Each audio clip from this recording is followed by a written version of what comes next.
ದೇಹದೊಳಗೆ ಉಸಿರಿರುವವರೆಗೂ ಇನ್ನೊಬ್ಬರ ಮನಿ ಮುಂದ ಕೈ ಚಾಚಿರಬಾರದು. ಮತ್ತೆ ನನಗೇನು ನನ್ನ ತಾಟ್ನೊಳಗೆ ನೀ ಹಾಕ್ತಿಯಲ್ಲ ದುಡ್ದಿಂದ, ನಾನೊಬ್ಬನೇ ಉಣಬಾರದು. ನನ್ನ ಮಗಳಿದ್ದವ್ರಿಗೆ ಒಂದು ತುತ್ತು ಕೊಟ್ಟು ಉಣಿಸುವ ಗುಣ ಕೊಡು ನನಗೆ. ಸಾಕಲ್ಲ ಬದುಕಕ್ಕೆ ಇವೆರಡಿದ್ರೆ ಇದಕ್ಕಿಂತ ಏನು ಬೇಕು? ಶಾಸ್ತ್ರ. ಮನುಷ್ಯ ದುಡಿಬೇಕು. ದೇವ್ರ ಕೈ ಕೊಟ್ಟಾನ, ದುಡಿಯುವುದು. ಮತ್ತೆ ನಮಗೇನು ಕೊಟ್ಟಾನ? ಇನ್ನೊಬ್ಬರಿಗೆ ಒಂದಿಷ್ಟು ಹಂಚುವುದಷ್ಟೆ. ದೇವರು ನಮಗೆಲ್ಲ ಈ ಜೀವನ ಕೊಟ್ಟಾನ. ದೇವರ ಸೃಷ್ಟಿಕರ್ತ.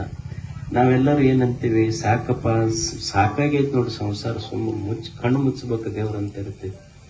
ದೇವರ ನಿರ್ಮಾಣ ಮಾಡುವ ಕಾಯಕದೊಳಗೆ ಸದಾ ನಿರತನಾಗಿರುವಾಗ ನಾವ್ಯಾಕೆ ದುಡಿಬಾರ್ದು? ದುಡಿಬೇಕು ಮನುಷ್ಯನಿಗೆ ಇದು ಗೊತ್ತಿರಬೇಕು. ಏನು ಅಂದ್ರ ದೇವ್ರ ಕೈ ಎದಕ್ ಕೊಟ್ಟಾನ ಅಂದ್ರ ದುಡಿದು ಬದುಕಾಕ ಕೊಟ್ಟಾನ.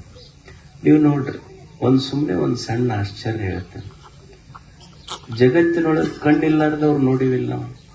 ಎಲ್ಲರೂ ನೋಡಿವಿಲ್ಲ. ಕೈ ಇಲ್ಲಾರ್ದವ್ರು ಎಸ್ ಮಂದಿ ನೋಡಿವಿ. ಕಾಲಿಲ್ದವ್ರು ಅದಾರಿಲ್ಲ ಜಗತ್ತಿನೊಳಗೆ. ತಲೆ ಇಲ್ದವ್ರಂತೂ ಬಹಳ ಮಂದಿ ಹುಟ್ಸ್ಯಾನ. ಆಶ್ಚರ್ಯ, ಜಗತ್ತಿನ ಆಶ್ಚರ್ಯ.